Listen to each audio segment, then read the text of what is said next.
இயற்கை விரும்பிகள் அனைவருக்கும் வணக்கம். Welcome to Avila organic garden and vlog. இன்றைக்கி வீடியோவில் நம்ம ஒரு சூப்பரான ஹார்வெஸ்ட் பார்க்க போகிறோம்.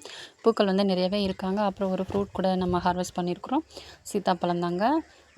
எதர்ச்சியாக பார்க்கும்போது பார்த்திங்கன்னா பழம் மேலே இருந்தாங்க. ஆல்ரெடி இருந்த பழத்தை பக்கத்தில் யாரோ பறிச்சிட்டாங்க. அம்மா பறிச்சாங்களா என்னன்னு தெரியல, நான் கேட்கல. இது பார்க்கும்போது நல்ல சூப்பராக பழுக்கக்கூடிய ஸ்டேஜில் இருந்தாங்க. தொட்டு பார்த்தா நல்லா அமுங்கிட்டாங்க. இவங்களை விட்டால் வவ்வால் தான் சாப்பிட்டு போவாங்க. வவ்வால் சாப்பிட்டா நம்ம சாப்பிட முடியாது. அணில் சாப்பிட்டா கூட நம்ம சாப்பிட்லாம். அதனால் நம்ம பறிச்சாச்சு. நான் என்னுடைய கார்டனில் சீத்தாப்பழம் இந்த வருஷம் இப்போ தான் ஃபஸ்ட் டைம் ஹார்வெஸ்ட் பண்ணுறேன்.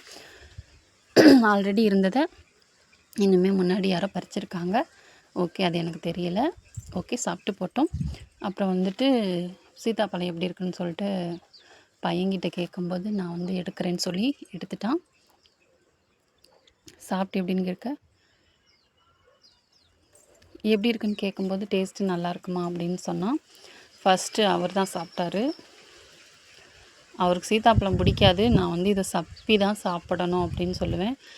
இப்போயுமே ஃப்ரூட் வெரைட்டியில் இந்த காலத்து பசங்களுக்கு கொடிக்காப்புளி பிடிக்கல. என் பையனுக்கும் பிடிக்காது. என்ன தான் வச்சாலும் அவன் அதை சாப்பிட மாட்டேங்கிறான். அது வந்து எப்படியாவது அவனை சாப்பிட வைக்கணும். அது நமக்கு தான் தெரியும் அதனுடைய பெனிஃபிட்டு. அப்புறம் நம்ம செடியில் இருக்கக்கூடிய அந்த மல்லியில் கொஞ்சம் பூக்கள் வந்துகிட்டே இருக்குது. டெய்லியும் கொஞ்சம் முட்டுக்கள் நமக்கு கிடச்சிட்டே இருக்குது, மல்லி முட்டுக்கள். அப்புறம் பக்கத்துலேயே பார்த்திங்கன்னா முல்லை செடியும் இருக்குது.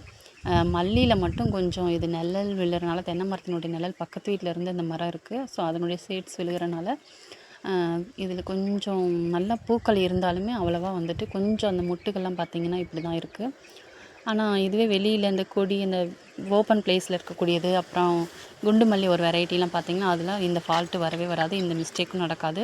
ஸோ சேடான பகுதியில், ரெண்டாவது மண்ணில் நியூட்ரிஷன்ஸ் குறையும் போது, மெயினாக வெயில் இல்லாத டைமில் இந்த ப்ராப்ளம் உங்கள் மல்லி செடிக்கு கண்டிப்பாக வருது. என்னுடைய அனுபவம் நிறையவே சூப்பராகவே ஈல்டு கொடுத்துட்ருக்குது. கொஞ்சம் மல்லி கொஞ்சம் இல்லை, ரெண்டுமே கலந்து தான் நான் கட்டுவேன். பாப்பா இருக்கா, அவள் மல்லி எடுத்து கட்டி வச்சுப்பான். நான் முல்லை எடுத்து கட்டி வச்சுப்பேன். அப்புறம் ரோஸ் பூக்களுமே நிறையா நம்மளுடைய கார்டனில் இருந்துச்சு. இப்போ தொடர்ந்து நிறைய பூக்கள் கொடுக்க ஆரம்பிச்சிட்டாங்க. ஏன்னா இப்போ நம்ம செடிகளை கொஞ்சம் கேரிங் பண்ண ஆரம்பிச்சிட்டோம். இந்த 1 மந்த் அதிகமாக ஊருக்கு அப்படி இப்படின்னு போயிட்டு சரியாக பண்ணலை. தண்ணி மட்டும் கொடுத்துட்ருந்தோம், எந்த ஒரு ஃபீடும் கொடுக்கல. நீர் உரம் கொடுப்போம், அதுதான். அப்புறம் காஷ்மீர் ரோஸ் ஆல்ரெடி 2 பூக்கள் பறிச்சாச்சு. அப்புறம் ஒரு முட்டு இருந்ததை இப்போ நம்ம பறிச்சுக்கலாம். இதுக்கப்புறம் வர வீடியோக்குள்ளே நிறைய அப்டேட்ஸ் உங்களுக்காக வந்துகிட்டே இருக்குது. அதாவது கேசவர்த்தினியில் நல்லாவே ஃப்ளவர் வச்சுட்டாங்க.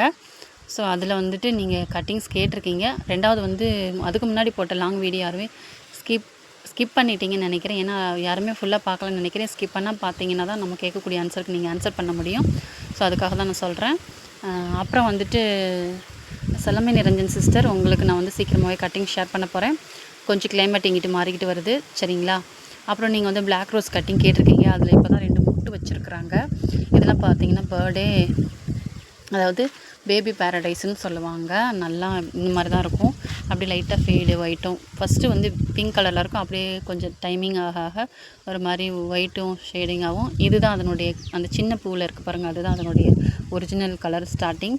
அப்புறம் பன்னீர் பட்டன், இந்த பூவெல்லாம், இந்த பூச்செடிலாம் பன்னீர் பட்டன் கட்டிங்ஸ்லாம் நீங்கள் வச்சிங்கன்னா ஈஸியாக வருங்க. கண்டிப்பாக அந்த மலையில் ட்ரை பண்ணுங்கள். கட்டிங்ஸ் கேட்குறவங்க கண்டிப்பாக உங்கள் வீட்டில் இந்த செடி வச்சுக்கோங்க. வாசனை இருக்காது, பட் செடி நிறைய பூக்கள் பூக்கும், நல்லா க்ரோ ஆகும். ஸ்லோ மெயின்டெனன்ஸ் தான், சரிங்களா? பாருங்கள், கை நிறைய பிங்க் கலராக இருக்குது. அப்புறம் Fanta button, Kashmiri rose, yellow rose எல்லாம் நம்ம பறிச்சாச்சு. அப்புறம் இன்னும் கொஞ்சம் இந்த மல்லியிலே சும்மா ஜஸ்ட்டு 1-2 பறிச்சுட்டு அப்படியே நம்ம ரோஸ் செடிக்கு வந்துட்டோம். அப்புறம் இருக்கிற பூக்கள் எல்லாம் நம்ம பறிச்சுக்கிட்டாச்சு. இந்த டைமில் என்னுடைய செடிகளை எல்லாமே எங்கள் கோழிகிட்டேருந்து காப்பாற்றுறது தான் எனக்கு ஒரு பெரிய சவாலாக இருக்குது. நான் சீக்கிரமாகவே நம்ம ஃப்ரிட்ஜ் பாக்ஸ்லாம் வாங்கி நல்ல ஒரு 4-5 செடிகள் நிறைய வளர்க்கலான்னு சொல்கிறாங்க. அதில் நான் ட்ரை பண்ணிக்கிட்டே இருக்கேன். பட் பாக்ஸ் இப்போ தான் பார்த்துருக்கேன். ஸோ கண்டிப்பாக இந்த ஆடிப்பட்டத்துக்கு பாக்ஸ்லாம் வாங்கி அது பெரிய அளவில் கொஞ்சம் கார்டனிங் இன்னுமே நிறையா ஃப்ளவர் வெரைட்டிலாம் அதில் வைக்கணும், காய்ச்செடிகளும் வைக்கணுன்ற. அதுக்கப்புறம் பன்னீர் ரோஸு, அதனால் அப்புறம் பன்னீர் ரோஸ் பாருங்கள் இருக்க நம்மளுடைய செடியில் வந்து பூக்களினுடைய அளவு இன்க்ரீஸ் ஆகிக்கிட்டே போகுது. ஸ்லோ மெயின்டெனன்ஸ் தான். நீங்கள் வந்து அதிகமாக இதுக்கு செலவு பண்ண அவசியம் இல்லை. வீட்டில் இருக்கக்கூடிய பொருட்கள் சின்ன சின்ன விஷயங்களே பார்த்து செய்யும்போது அப்புறம் நம்ம வந்து வேரலுகள் நோய், வேர்ப்பூச்சி, அந்த மண்ணுடைய நியூட்ரிஷன்ஸை இன்க்ரீஸ் பண்ணுற அளவில் கொடுக்கக்கூடிய உரங்களெல்லாம் க்ரோத் இருக்கிற மாதிரி வேரலுகள் நோய், வேர்ப்பூச்சியினுடைய தாக்கம் இல்லாத மாதிரி ஒரு நல்ல மண் கலவை வந்து சிம்பிளாக பார்க்க போகிறோம். நெக்ஸ்ட் வீடியோவில் நான் இதை எப்படி நான் பண்ணினேன்னு சொல்லிட்டு உங்களுக்கு நான் அப்டேட் பண்ண போகிறேன். ஸோ இந்த மண் கலவை போதுங்க உங்களுடைய ஆடிப்பட்டத்தில் செம்மையாக இருக்குங்க. நான் வந்து ஒரு பெரிய க்ரோ பேக்கில், அதாவது 12க்கு அந்த சைஸ் க்ரோ பேக்கில் இதுக்கு முன்னாடி 9க்கு 9 க்ரோ பேக்கு தான் அந்த ரோஸ் செடிகளுக்கு நான் வச்சுருக்கேன். அது ரோஸ் செடிகளுக்கு போதுமானது. பட் நீங்கள் பெரிய அளவில் பெரிய செடிகள் வைக்கணும்னு நினச்சிங்கன்னா இதை மாதிரி ஒரு க்ரோ பேக் உங்களுக்கு தேவை. க்ரோ பேக்கோட குவாலிட்டி பாருங்கள், நல்லா திக்காக இருக்கணும். அதான் சொல்கிறேன். சித்தி ஒருத்தவங்க நான் சொன்னேன் இல்லைங்களா, அவங்க வந்து வெளியில் ஆர்டர் பண்ணிட்டாங்க.